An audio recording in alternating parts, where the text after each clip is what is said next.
Deputation ঘিরে বারাসাতে জেলাশাসক দপ্তর উত্তাল। জেলাশাসক দপ্তরের মূল গেট ভেঙে ফেলে বিক্ষোভকারীরা। সমস্ত কলেজে তৃণমূলের ঘুঘুর বাসা ভেঙে দাও, গুড়িয়ে দাও এই স্লোগান তুলে পাশাপাশি কসবায় ছাত্রীকে নৃশংস ধর্ষণ এবং রাজ্যের বেহাল দশা নিয়ে বারাসাতে জেলাশাসক দপ্তরে ডেপুটেশন দিতে আসে স্টুডেন্ট ফ্রন্ট। প্রথমে তারা বারাসাত গভর্নমেন্ট কলেজের সামনে বিক্ষোভ দেখায়, তারপর মিছিল করে বারাসাত জেলাশাসকের দপ্তরে ডেপুটেশন দিতে যায়।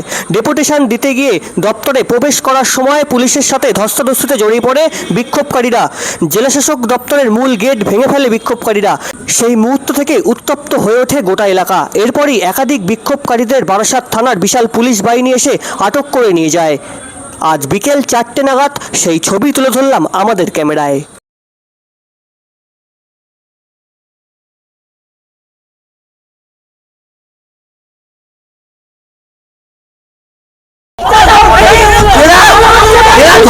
গ্রেপ্তার করতে পারে না, ছাত্রদেরকে গ্রেপ্তার করছে।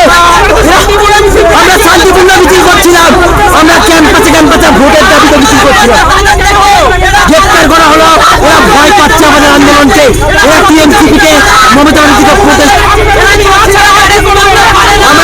আমরা বৃহত্তর আন্দোলনে যাব, বাইরে আমাদের যারা সহযোগিতা আছে তারা আন্দোলনে যাবে।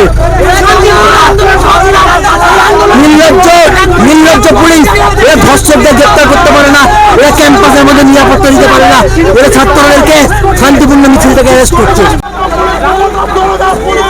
ধর্ষকদের গ্রেপ্তার করতে পারছে না, ছাত্রদের অ্যারেস্ট করছে। মমতা পুলিশ তো ধিক্কার, ধিক্কার, ধিক্কার।